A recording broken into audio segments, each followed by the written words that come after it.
Hello, guys. Welcome back to Ya Ya Ya Football. My name is Fito, and here we have Milad. And today we're going to continue talking about this week's football. Lots of stuff that happened in between. Today's recording is on Wednesday. Well, technically, this is coming out on Wednesday. So, uh, I'm just going to get into like all the stuff that happened during the week. So, I guess we could start off with maybe Holland keeps scoring. I don't really know what to say about that guy. That guy just keeps scoring and scoring and scoring. The only reason why he didn't score today in the Champions League when City were playing Copenhagen was because he wasn't playing. So otherwise, probably another goal. He already started against Southampton 4-0. So I don't even know what to say about City anymore. So I'm just stating out results there. I want to talk about something else, Milad, though. Let's get into a little bit of what the Dortmund and Bayern Munich rivalry there going on for the 2-2 draw. It was a very late finishing. It was going to look on Bayern's favor, but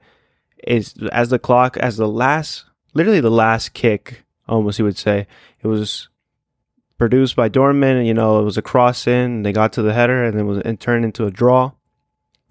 Big festival for Dortmund, obviously. Kind of tough to beat Bayern in the recent years. You can see Oliver Kahn getting super upset at the way that things finished out in the game, but that's how it is. Do you think this is a chance that Dortmund can keep improving, because they started off kind of rough, but now maybe they can find their form into continuing? And where does Bayern in all of this? Because as we know, the top leaders are really Union Berlin and Freiburg. So no, I don't think Dortmund's going to be able to keep up with Bayern. I mean, we see it every season where Dortmund keep up for a little bit, and then it gets into like January, February, March, and they just fall away. Honestly, this is awful analysis, but I truly think Bayern are just bored. Like they just are bored. They don't. Their form in Champions League is terrific, but their form in the league, they have 4 draws. I truly, I don't think they look at Dortmund as a threat in terms of the squad that Dortmund currently have. And then, of course, they don't think Union Berlin's going to be able to like sustain anything. So, I don't know. It's something that I think Bayern have to work on is not to fall into the trap that maybe sometimes PSG fall into, is where if your league isn't giving you enough competition. Because I feel like that game, Dortmund gets a late equalizer. Yeah. Again, it's a game where Bayern should just see it out. It's not, they played really well. Sane was terrific, and it's just another draw. And I just think Bayern, Bayern's probably one of the weirdest teams in the world at the moment, because you look at them when they're on form, and they could be the best team in the world, 4-0, and 5-0 City or last few teams. yeah, like City still exists, but like they can beat anybody. But they have so many lapses in concentration. I don't know if it's because they're still trying to learn how to play without Lewandowski, and like where do you play Serge Gnabry, and like where does Sadio Mane, does he play in the striker? Does he go to the left? Where do Sane's on form right now, so you got to put Leroy Sané on the right side, and Mueller still has to play as well. So it's like they're still trying to figure things out, and that, I guess, maybe that's why their form in the league has dropped. But once they really like start, I don't know how many wake up calls they need, but once they really kick into gear, they'll just pull away, because I don't think Dortmund have the squad to be able to compete. And Bayern will eventually win it, but they're just making it, it's just interesting. I don't know. So for you, do you think that in general the Bundesliga is already on Bayern's favor? They just haven't gotten the push. Yeah. I think even this year more than most years, because I really don't believe in the Dortmund squad. I look at the quality of players that they have, and I'm not a believer compared to previous Dortmund squads. Especially with the injury to Royce, so that also hurts. And when I look at the rest of the league, there was a time where Leipzig was able to compete, but ever since Nagelsmann left and went to Bayern, it's not the same. And I think I think Nagelsmann has a lot to prove, because these lapses in concentration, the 4 draws in Bundesliga already after 9 games, is not good. That is not, and it reflects directly on the manager because Bayern shouldn't be drawing all these games. Even if it is Dortmund, you have a 2-1 lead, you should be able to see that one out. And they don't see it out. Uh, While their forms in the Champions League, that's really what matters to them. And so the questions like right now, the questions are not being asked of Julian Nagelsmann. Like everyone, we all know how great he is. We all know he's a fantastic tactical mind. He's a great manager. We all get that. Very questionable fashion choice, but that's for a different narrative for another day. Yeah, that's But you can't, with this team, lapses of concentration is all on the manager. That's why you never see City really lapse in concentration because Pep doesn't let them. And even Klopp, when I think that Liverpool is struggling for different reasons at the moment. Ancelotti with Madrid. No, there really are no lapses of concentration in the league. Bayern have these lapses of concentration, and I don't really know why that's coming about. And I don't want to be questioning Nagelsmann because I think he's a fantastic manager, but he has to find those answers. And like when Bayern are playing a bottom half level team and they still end up drawing or they end up going 1-0 down, why is that happening? That shouldn't be happening. But when you go ahead and play Barca, oh, everyone's awake now. When you go ahead and play Inter, oh, everyone's awake now.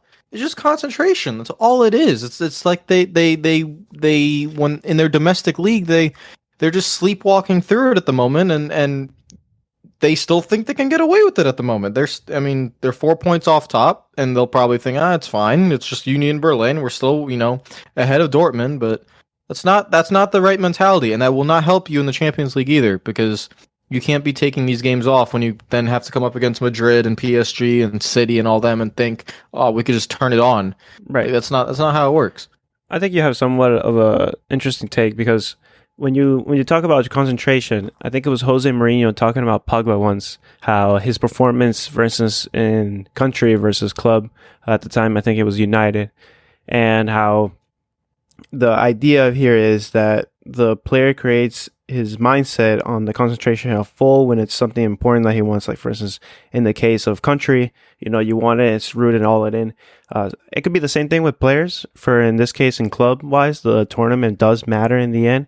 It could be something like that, like how you say, maybe Sadio Mane wants it more because he's new to the team and stuff like that, but already senior players that have been here several times in the same position where, they've won constant titles. So, there hasn't been a Bundesliga champion since Dortmund, and that was around now 10 years ago.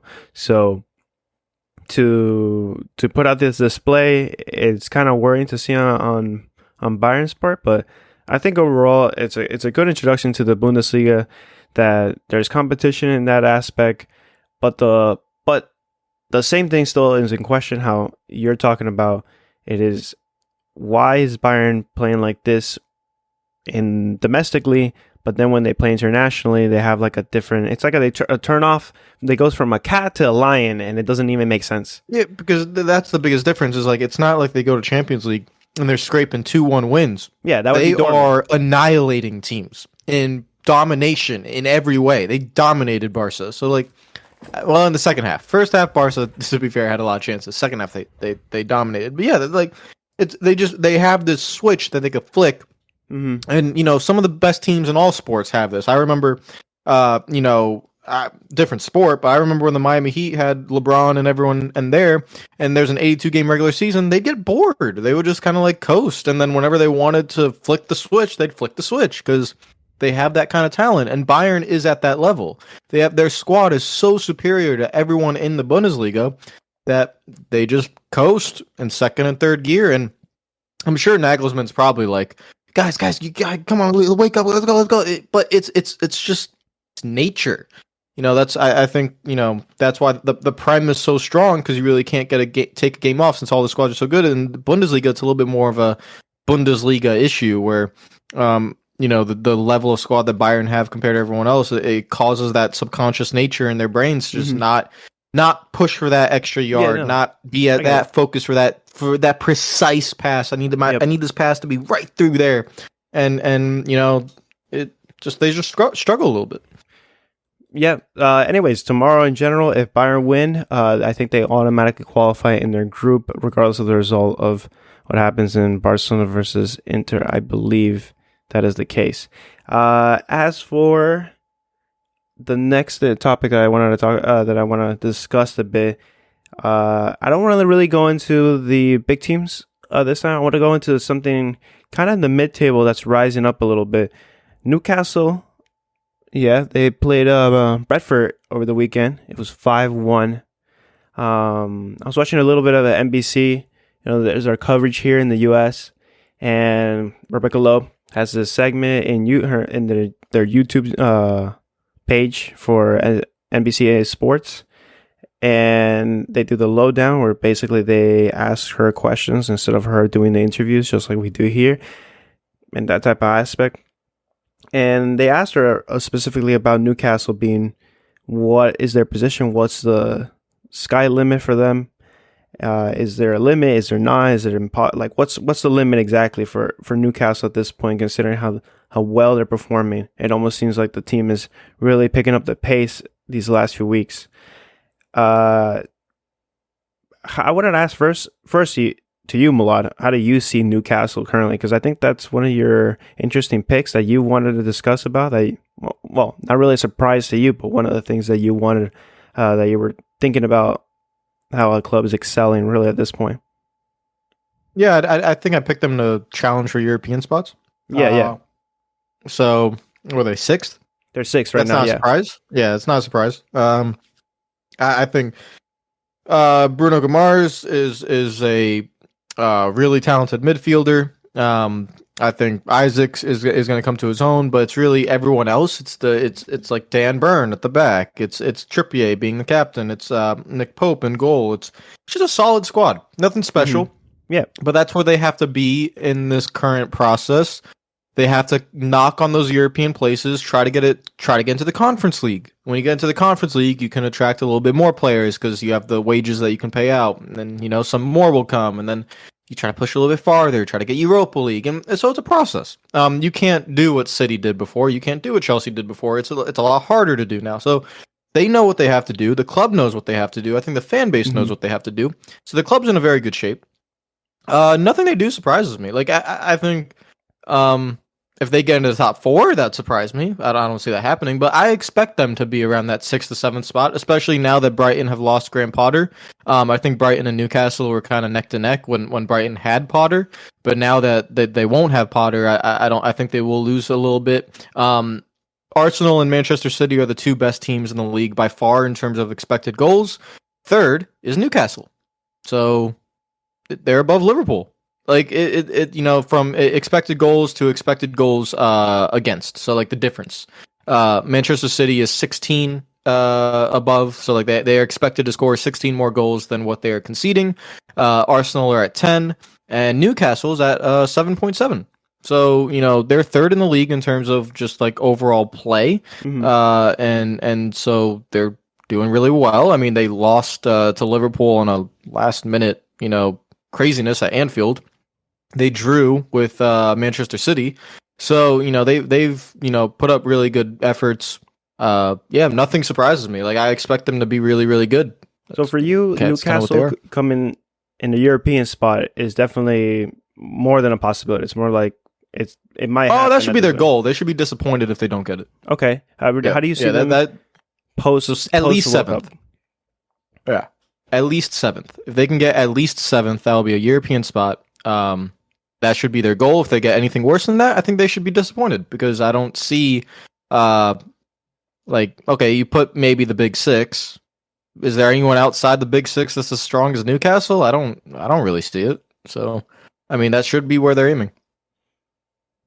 Okay, I just wanted to make sure because for the big six, it's only Liverpool who are out of the top 5 places. So, I just wanted to know what you thought about Newcastle in general, considering it was your top pick. Brighton still have a game in hand, so they could push up all the way to 4th, like back and forth. Obviously, Yeah, same I thing with think it's just Chelsea. Newcastle will perform better against the big clubs. Hmm. I think they would like against Arsenal, against Tottenham, against they've already played City and Liverpool against United. I think they could beat United against Chelsea. I think they could beat Chelsea.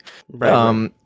Like if Arsenal weren't playing this well, I think they could probably beat Arsenal. But Arsenal and City are just playing so well. So uh, I think they have weirdly enough, I actually think the big clubs fear Newcastle a little bit when they go to play them. They know how tough, It's tough especially to the play in away Saint. game to Newcastle Yeah, will be. So, it's tough to play there. It's always been really to play Newcastle. It's kind of a even bit when they sucked. intimidating. Yeah. Yeah, yeah. So Uh, now that they have a lot of quality, I think that's going to be one of the toughest away trips for everyone. United have to play there this weekend. Or we do. Oh, Yeah, well, that'll be a good test. let's go for a second into not United, not before. No, I don't want to talk about them, I please. wanted to go into Brian Tottenham. That because we were already on the Newcastle trade, and then right by them is basically Brian in terms of points on the table. Uh, let's look at it first before we, because I know we're both very critical on Tottenham's play style, basically. Considering even if there was a win that Conte will take 100% of the time, their football is almost atrocious to watch, considering the amount of points that they get. But Conte himself has always said that he doesn't care how he gets the points as long as he gets the points. I think whether you hate him or like it about it, that's just how it's going to be, especially for the team that he has. He's going to accept it. I want to look at it from a Brian perspective. This is a team now that has lost not only a manager, unfortunately, but a important player due to a heart condition. A very important player from I believe he was Zimbabwe. Uh, I just gotta make sure. I don't wanna say anything incorrectly. But anyways, they're lacking in now in their management process because Potter was an excellent manager for Brighton. It almost seemed like that was the main reason why they had such a contained form. So I know you just said that for you, Brian feels now in the sense that they'll slight point difference, a little bit concerning. They play against they play against Brentford next, and then Nottingham. They have big games and stuff like that where like they can easily find points before they actually have to play someone like City the following. They have 2 weeks until City, so they can pick up points now. Do you think it's able to keep up with Newcastle as well, so that way they can push up, or do you think it's just in general where this is like where we see Brighton have to stabilize because they don't have as much depth? We saw that, at least from my perspective, as I was watching the game. For me, it looked like the ability to score was a quite an essential part of their game because for a lot of quality they have to make a play, they just don't have a finisher in that sense. Yeah, so they still have the build up play, and I think that'll stay with them for a while. I think they'll just stabilize. Yeah, I don't think they're gonna like fall off a cliff. I listen. I love Danny Welbeck, but But some of you his scoring, can't man, you can't recently, no you goalie. can't rely on Welbeck to provide you enough end product. Brighton's build-up play, like even against Tottenham, you do know, like well, everyone knows Tottenham wants to sit, but like their build-up play was solid. It's just that when you get to the final third, Mhm. they sometimes lack some ideas.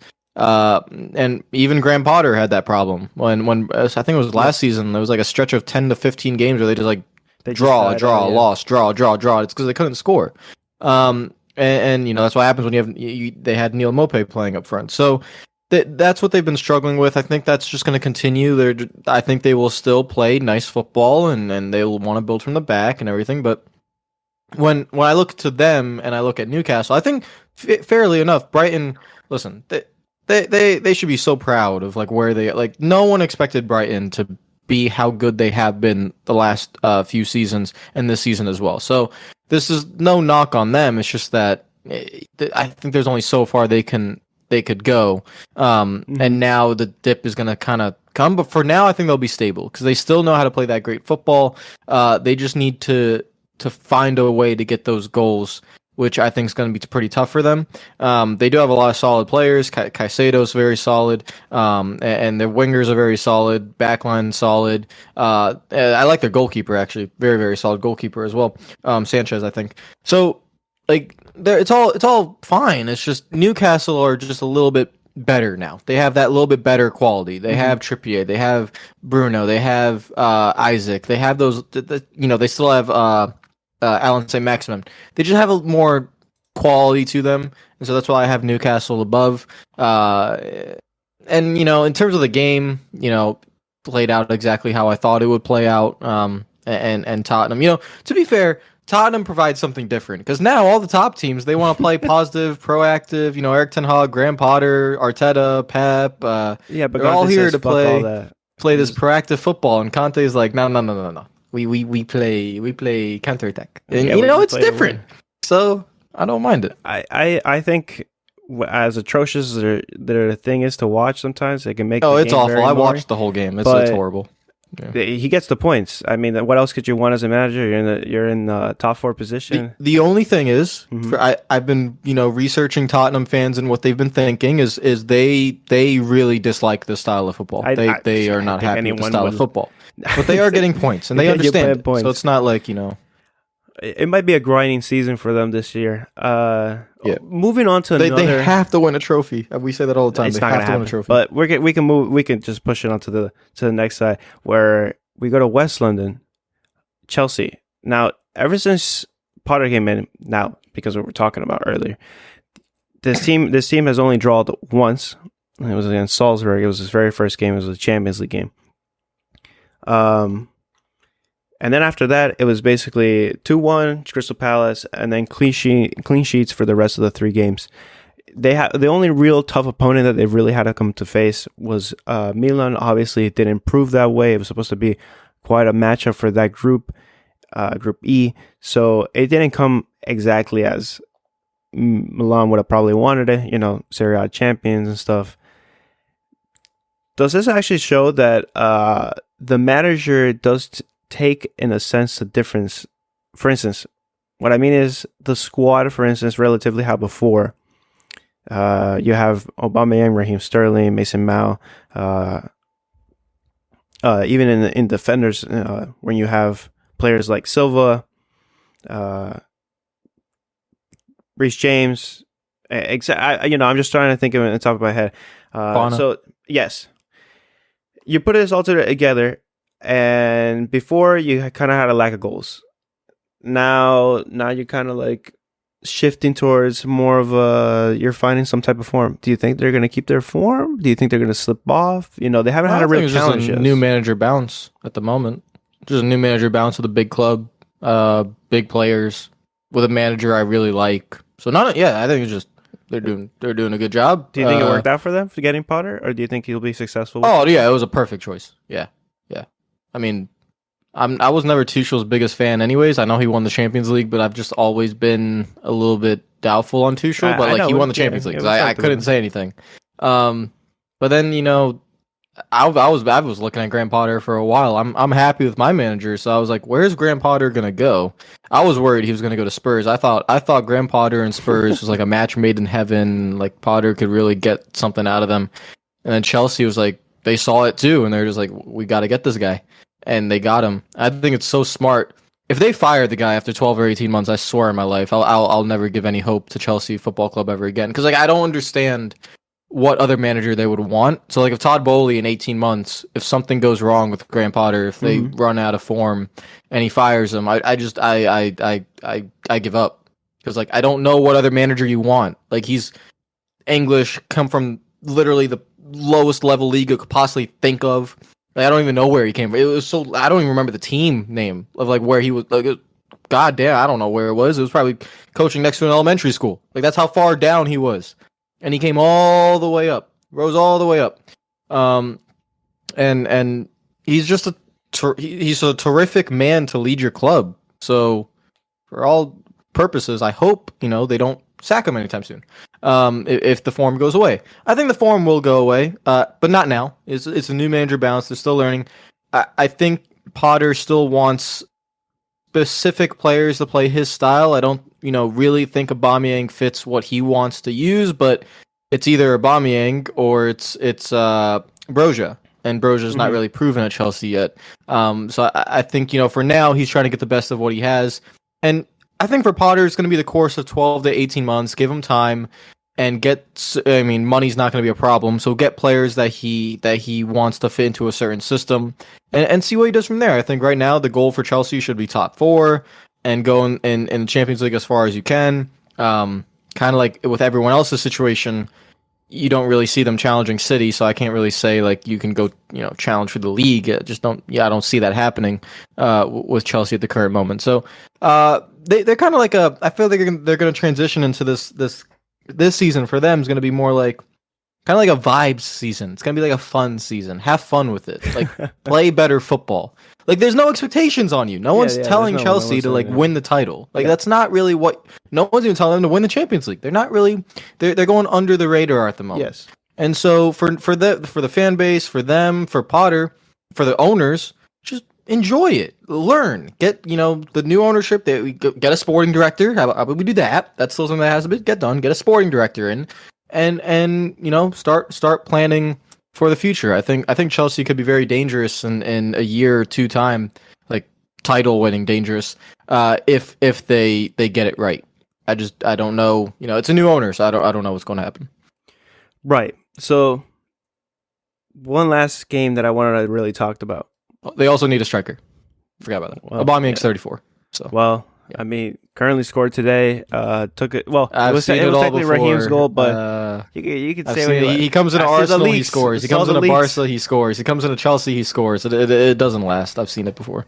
We'll have to see the rest of the season. Maybe what happens. Anyways, it won't.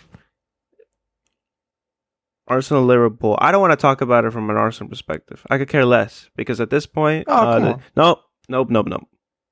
We've talked about Arsenal last week, and we've discussed that it's such a well-structured team. It's now they're good. It's the same as City in the sense that neither of them are really much to talk about there, and how structure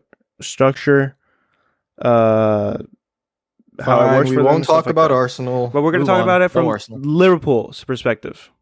How absolutely shit they are this season. They're in 10th place. Yes. I've been wanting to, because considering you share the same amount of points as Everton, right? Oh boy. You're leaning at the end of the top half of the table, and I think it was week 1 or week 2 where I said that this Liverpool team is going to struggle possibly, and we come now. It's for them week 8, and the league is gone for Liverpool. I'm gonna say it's gone for Liverpool. The league is completely gone. Champions League is an interesting.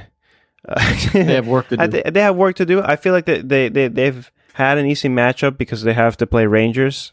So I don't see Rangers winning again. Or sorry. What I mean is, I don't see Rangers winning in the next fixture that they have, which is tomorrow or today, whenever you get this. If they do manage, well done, Rangers. But I don't see it. I don't see it. Liverpool slipping points. If Rangers get a result, there's going to be a meltdown. Well, yes. So this is my perspective on all of this. It depends what happens with Napoli. Napoli probably securing the bag. Also, Liverpool will probably come in second place in the group if all comes and said how it's supposed to play out. I think it will. So my idea for this group is now going to be Napoli, Liverpool, Ajax to Europa League, and Rangers fall out. That's how I see it. In general, I want to talk about this Liverpool season, this Liverpool game. What an awful game to watch from a Liverpool perspective. It almost seemed in other times you watch the Liverpool Arsenal and it's almost laughable because you know that Arsenal were, I want to say, an ass whooping. I would say that normally more often than not it's an ass whooping. Well, I mean, I think it's in the perspective that it was like a game that Liverpool could easily win. Whether it be 3-1 or more than that, it was a game that Liverpool can easily win. this is like legitimately the turnaround. This is like the time where like it almost felt like Liverpool were the crying babies for everything. Regardless of the penalty and regardless of stuff like that, I feel like it's a crybaby aspect from Liverpool where they're just trying to see how they can get points however they can, trying to fight every foul to try to see if they can win everything. It's what everyone used to discuss about Liverpool last year and the previous year, how they try to like cry for anything possible to try to get whatever they can. But now the league doesn't exactly roll in Liverpool's favor. So now that Liverpool have a wake up call, like a wake up slap, and go like, well, now you're gonna get dominated, and it's now your turn. So I don't think 3-2 tells the whole story. I think in the end, this is more like a 3-1, to be honest with you. But at 3-2, this is how it ended. Obviously, I think it was a well deserved like for Arsenal, even though it looked like it was going to be a tie. Sometimes it doesn't change the result for me, because there should be no reason why Liverpool should be in 10th place with the amount of quality that they have everywhere around the pitch. At the same time, why? No offense, in all respect, but why are you starting Henderson? There should be no reason why Henderson should be starting. You've lost Diaz now, post World Cup. Good thing for Diaz is he doesn't have to miss anything because he's not going. I'm sorry, buddy. You watch it from the television. Jesus Christ. It's Nunez, my guy.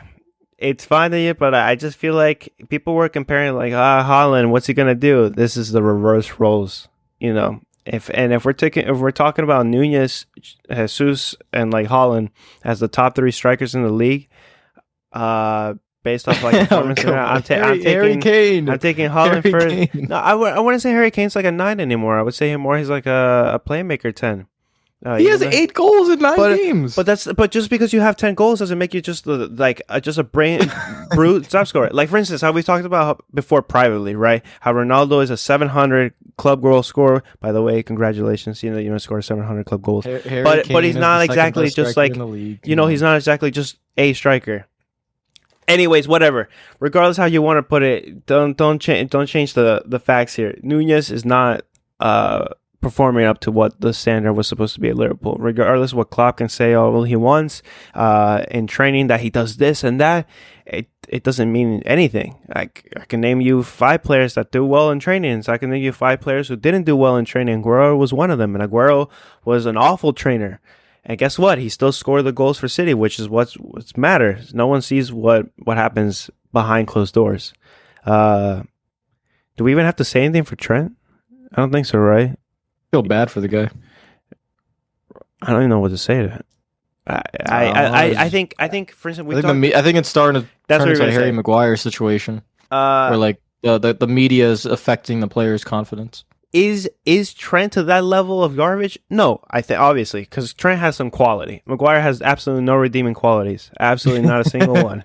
Not a single fucking one. I just think the only comparison is the media's effect on the confidence of the player. But yeah, Trent talent wise is well. I was gonna get to that yesterday while we were you and I were playing FIFA yesterday, and we kind of discussed a little bit about how the media is starting to get to these things. But at the same time, maybe this is it. I'm glad at some point that English media or in general media has gone into English players, and whether it hurts a little bit, it's about time that this happens, because we've talked about how many times in the Premiership that, for instance, let's say Nunez, right, can't score, blah, blah, blah, this and that, he's Uruguayan, he's like, but he's played in Benfica, inferior league, Farmers League, this is all this stuff. And we criticize him forever, but then he'll come back and it's like, why do we criticize players that are from other countries and stuff like that, blah, blah, whether it's South America or from Spain or German. But we never really criticize English players for what they are. It's like, no, they need more time and stuff like that. They need more time. Always with more time. More time. Alexander Arnold has been playing since he's a teenager. He has perfectly good amount of time playing professionally. And he definitely well knows that his capabilities are and what there aren't.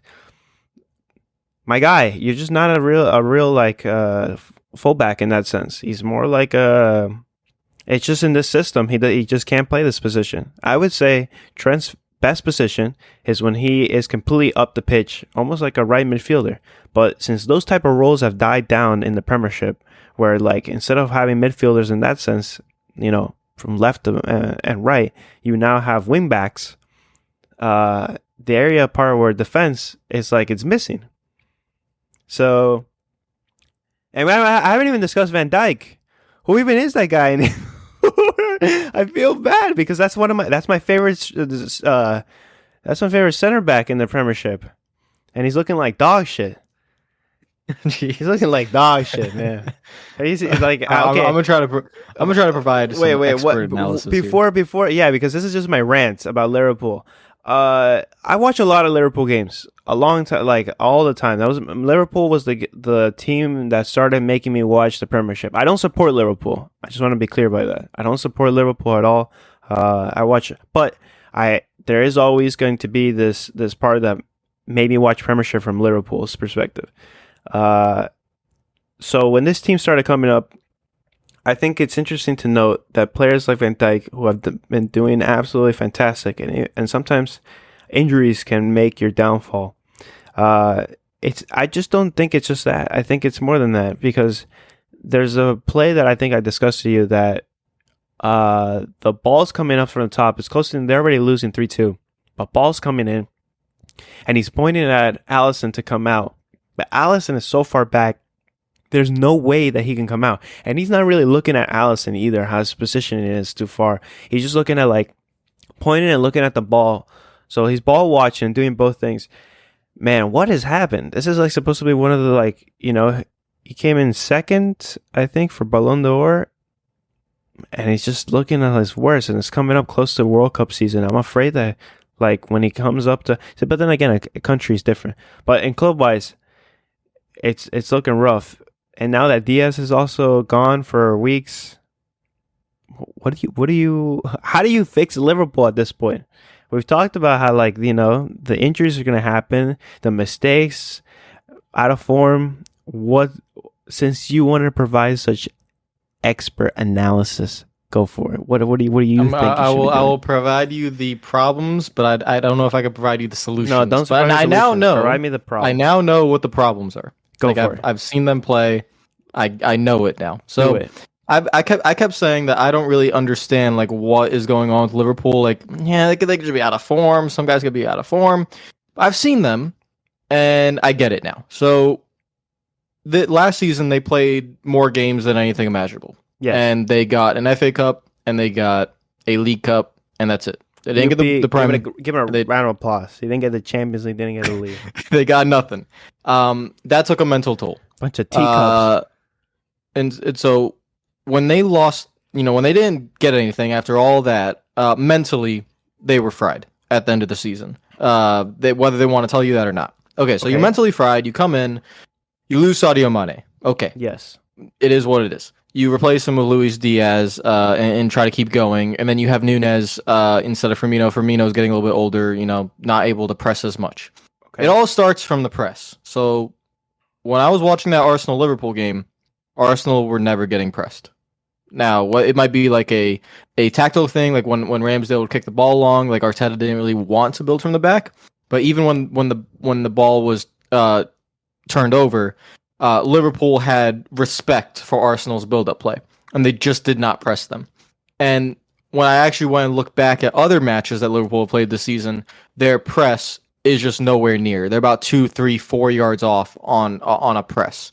And that might be just physical limitations of the last 5, 6 years under Klopp and how physical it's been. And you still have a lot of the same players. You still have Henderson. You still have Salah. You still have Firmino. You still have what's his name? Thiago, who's not even like really he's not like a physical presence. Van Dijk is still there, Trent, all those guys. You do have fresh legs like Diaz, you have fresh legs like Nunez, but Nunez doesn't really understand the press yet. He doesn't even understand English. So every time Klopp's talking, he doesn't even know. So it takes a little bit of time for that ability to come in. They've also, because the press isn't working and because now they don't have as much of the ball, that's why Trent is getting exposed more. Because before, Liverpool would always, Trent would be able to play in those midfield areas on the right side and pin those passes and be very far advanced. But now, when the press isn't working, when they're not turning the ball over high up the pitch, they are getting caught in transition. They have to get back. And when they get caught in that transition, Henderson and Thiago aren't there. You're not starting Fabinho. So now you have Trent playing in a back three, essentially, because Tsimikas or Robertson's going up the pitch on the left side. And you're asking Trent to do what he's worse at, which is defend as a center back. We saw it in two separate occasions against Arsenal. The first goal with Martinelli, he's literally overloaded 3-1. He has Odegaard, Xhaka, and Martinelli, 3-1 overload, or Martinelli scores. And then the second one, he just makes a dumb play. He's the middle center back. He tries to cover Martinelli on the outside for some reason to help Henderson. Martinelli just cuts back and puts the cross in for Saka. So you're putting Trent in these really weak positions. And Liverpool now, without having the ball as much as they usually do, without having the press that they usually do, their weakness, even when Liverpool, right before they really got going, remember they were this chaotic team that would score a bunch of goals, but they'd also concede a bunch of goals? They're now reverting back to that. Basically, it's the same thing. They can still score because they still have the firepower up front, but now they're conceding because they don't have control over the game. And it all starts from the after effect of last season, the amount of games they had to play. And now it starts from the press. They can't press like they used to. Their stats even prove it. The amount of sprints that each player can do, they're like mid-table. They're nowhere near. They used to be first in everything, and all the stats, all the intensity, sprint, press stats, they used to be first. Now they're mid-table. Okay, and without this control, now the teams are being able to attack Liverpool in transition in their weak spots, and a lot of teams keep overloading the left side over and over and over. Newcastle did it, Brighton did it, Arsenal did it. They always are overloading the left side. They're making Trent make decisions as essentially a right center back, and that's not what Trent does. Trent, when they were playing really well, you had Fabinho helping back. You had Matip on the right side. Van Dijk was on the left. And those guys were able to really control things. But now with everyone losing a little bit of form and that intensity being off a little bit and the confidence now falling a little bit, it just creates this perfect little storm of just doubt. That's what Liverpool have right now. They just have doubt. They're not getting they're not getting annihilated really by anyone. They're not getting completely outplayed. Not yes, yet. yeah. Okay, well, yeah. There's a certain game this weekend that might happen. We'll talk. Yeah. But that hasn't happened yet. They're just struggling. They are a yard off. They're a little bit off on the intensity. And they have a few very important players that are low on confidence and out of form. Salah he's a damn shell of himself, but he's having to track back more than ever. Because now, for the first time, I've literally never seen this before. For the first time, I saw a Jurgen Klopp Liverpool team revert to a 4-4-2 block in the second half against Arsenal. They literally went to a 4-4-2 block to try and slow down Arsenal because Arsenal were dominating them. I've never seen that. I've never seen Klopp go into a 4-4-2 block. And so Salah is trying to help poor Arnold as much as possible in a 4-4-2 block and then try to sprint back up. It's just it's a little bad. Like and Klopp's trying to change formation. He's going from the 4-3-3 to a 4-2-4. But the midfield is still getting overrun in the 4-2-4 because you can't rely on Thiago to play like as a CDM.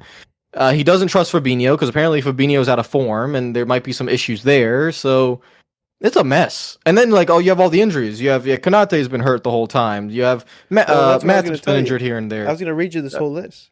Thiago there's the whole list. Yeah, right? there's like 7-8 players. The whole list, right? So Chamberlain gone, Robertson maybe a few days, Arthur gone, Jones maybe, Matip won't see him until maybe a little bit before the World Cup. Diaz, you're out of here. Keita maybe Halloween town. Same thing with Alexander-Arnold. What do you do? You're gonna face City in 5 days. That's why no. Forget about City. Forget about they're not on the same level as City. What do we do when you face, for instance, Rangers tomorrow, West Ham, and then Nottingham? Forget this is the problem. This is why you and me both said if Liverpool incur injuries, that's what can hurt them.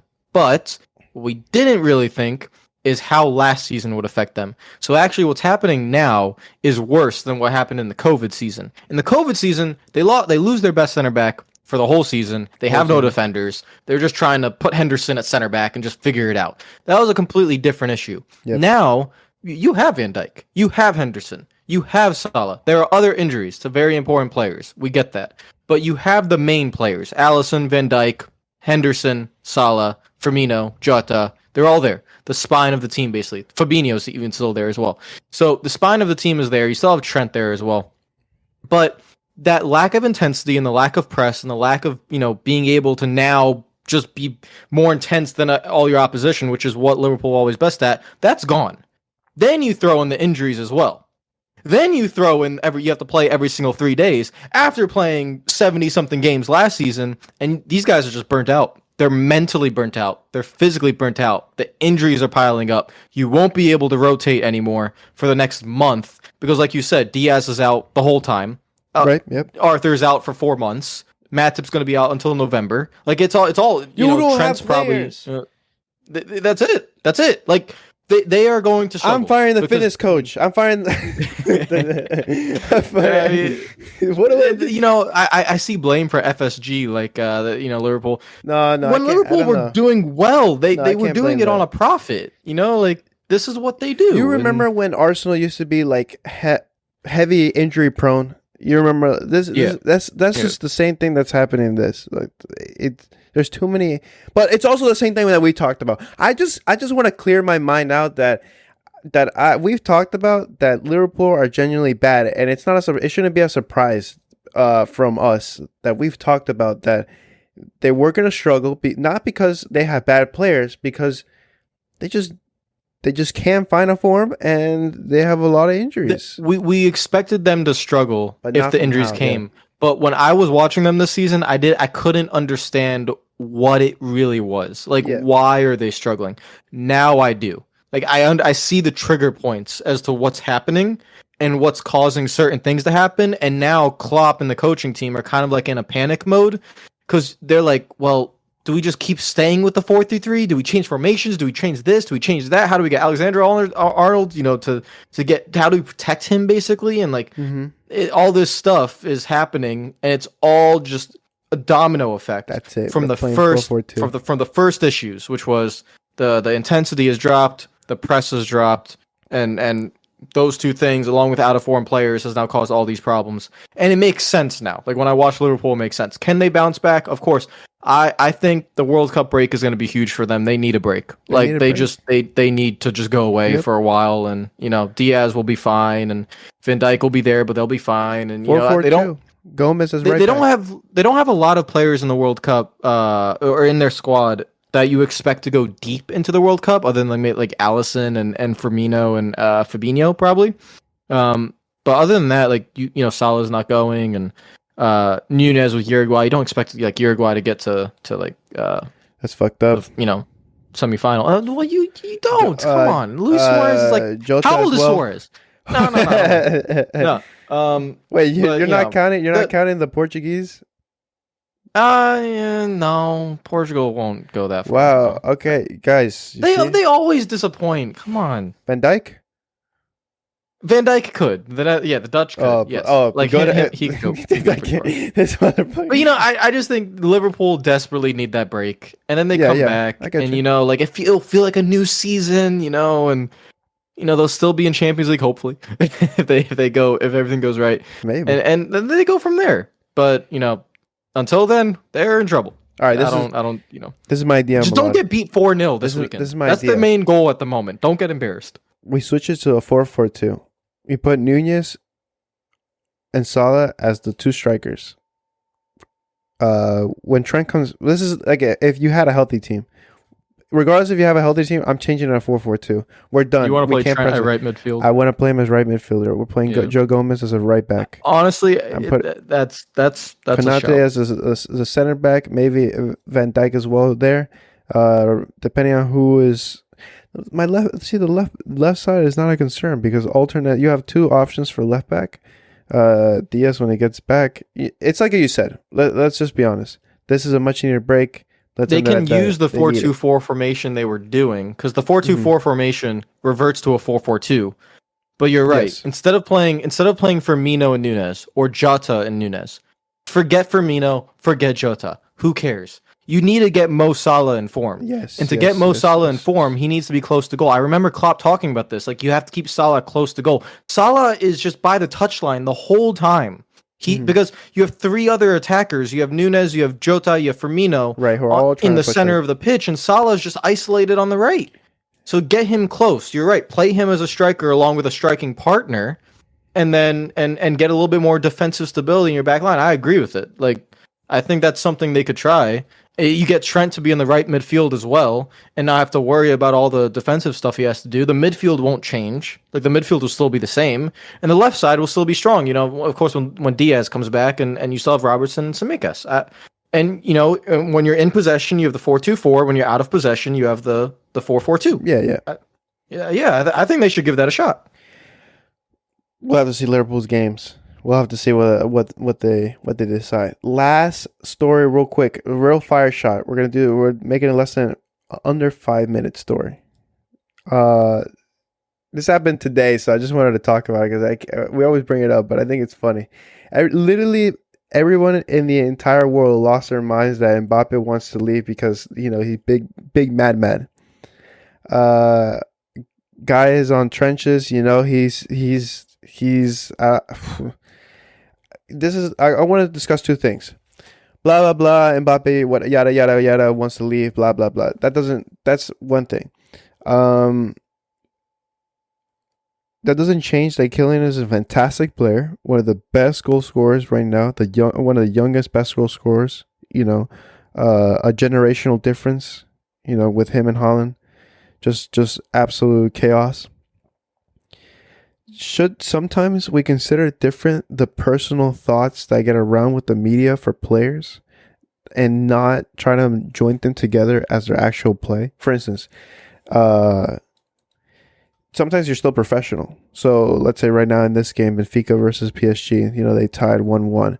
It doesn't change that Mbappe was still playing as a professional, trying to get it done regardless of what is happening in the back room and all these other things. Do you think we worry too much about that nonsense? I know you're a big Kylian admirer. I just wanted to get a big Kylian admirer's opinion on what his boy is. I'm not happy with him. I'm disappointed. You gonna put him in timeout?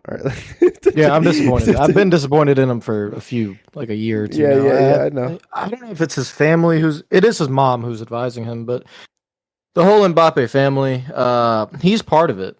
Like the player is part of it. He's throwing the hissy fit because he doesn't want to play striker. He's openly admitting it. He wants, like in the France setup, he wants the target man. He wanted the target man in the summer. PSG tried signing Skamaka, didn't work. PSG tried signing Lewandowski, didn't work. So he wanted that striker. He doesn't want to play in front of Neymar and Messi while Neymar and Messi get to create and Neymar's in great form and yada yada yada. He wants to be where Neymar's playing. He didn't even want Neymar back on the squad. But then PSG said, Neymar, you can go, and no one wanted him. So the player that is being professional is the one that's causing all these issues because he is the one that is letting his camp basically leak all these stories out about what he wants. And now 140 days after he signs the contract, he's like, I made a mistake, or that's what's being leaked, and it's coming from his camp, so it is coming from him. I'm not happy. I made a mistake. I want to leave in January, but it's ridiculous. I'm sick of it. Like I also don't find it to be tinfoil hat conspiracy theory time. Holland's release clause gets like announced today essentially, and it's like 200 million for foreign clubs in the summer of 2024, which is obviously like Madrid can sign him for 200 million in 2024. And then Mbappe comes out with this immediately. It's like a race to get to Madrid. You had your chance to go to Madrid, but you had an insane, ungodly amount of money and the president of France trying to get you to stay. Okay, you stayed. Now you think you made a mistake. Just shut up and play. Like, I'm tired of it. Don't leak these stories. You're not going anywhere. You signed a contract 140 days ago. You're not going in January. No one is spending 250 million on you. You don't have leverage, Kylian, anymore. You had it in the summer when your contract ran out. Then you decide to take the money and the pressure from PSG and France and everyone, and you make all these demands and promises, and now because some of those demands and promises aren't being relayed, you want to throw the hissy fit. I'm tired of it. What if Play. What if we you do want to this? win? You want to win the Champions League for PSG? You want to win it for France? Then fucking do it. You're still in the group stage. You have Messi for one more year. You still have Neymar. You still have a team that want to win.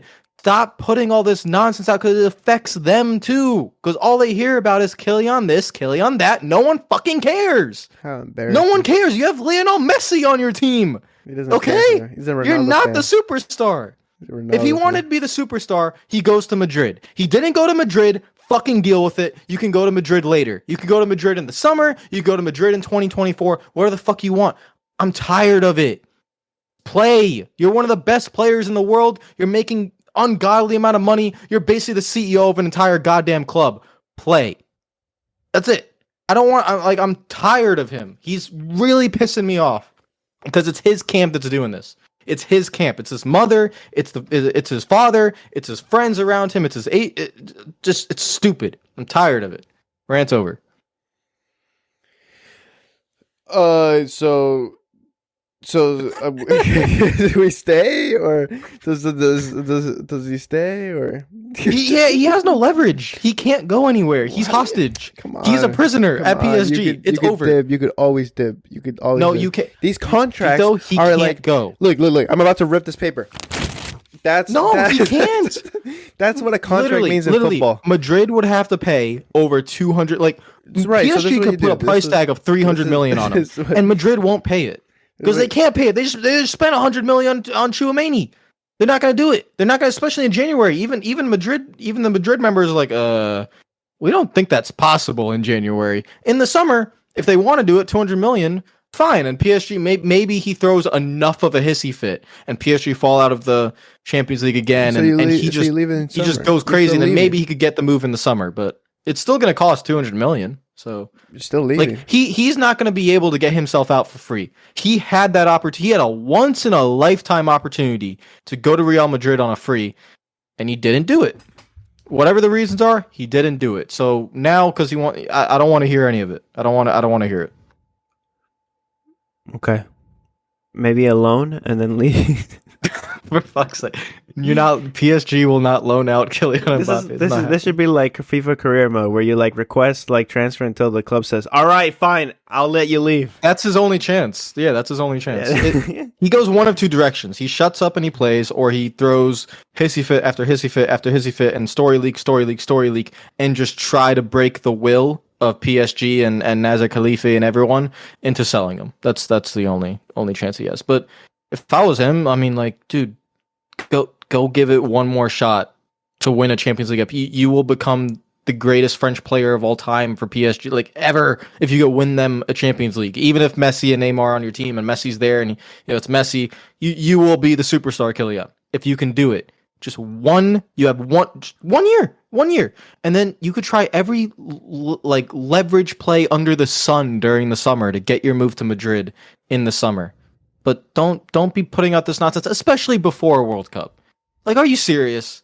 The World Cup right now is more important. What January? There's a World Cup before January. Why are you putting these stories out? Stupid. Yo, Kylian, try to win this year, man. I set you as my top seed, so Why'd you got me so heated? Damn it! I couldn't figure out when to put it in the thing, but so I did. Look, to be honest with you, I want PSG to. I think I've talked about it as my pick. It's my pick, and I wanted to be in there, even though I truly, genuinely don't believe that they can actually win it. But they are my pick. I don't know how to explain that to anyone or you how that makes sense, but that is what it is. Kylian, as a Cristiano Ronaldo fan, yeah, just leave. You saw Chris do it all the time. Why not? Chris is held hostage too. Dude, that guy could have left too, but he wanted to go. He wanted to go one more time, try to figure it out. Congratulations, 700 club goals, but my God, you better score this weekend. And that's another topic that we'll talk about next week on why Cristiano Ronaldo's whole hostage against United probably. honestly. And the fact is that whether he's old or not, or whether psychologically the problems that he's had has affected him, he hasn't scored. He scored 2 goals in all competitions. That is concerning. I have a headache now. It's concerning. Anyways, we'll group up a week from now. We'll huddle all together and we talk about what happened and who's making it out of the groups and who's not making it out of the groups. I don't know what day. I probably want to wait to see what happens in Champions League to discuss, but I don't know yet. I'll think about it. Otherwise, yeah, keep watching football. Watch us, Spotify, YouTube, all of it. I'm gonna go give Malad some Tylenol. So I'll see you guys later. Stop complaining, Killian.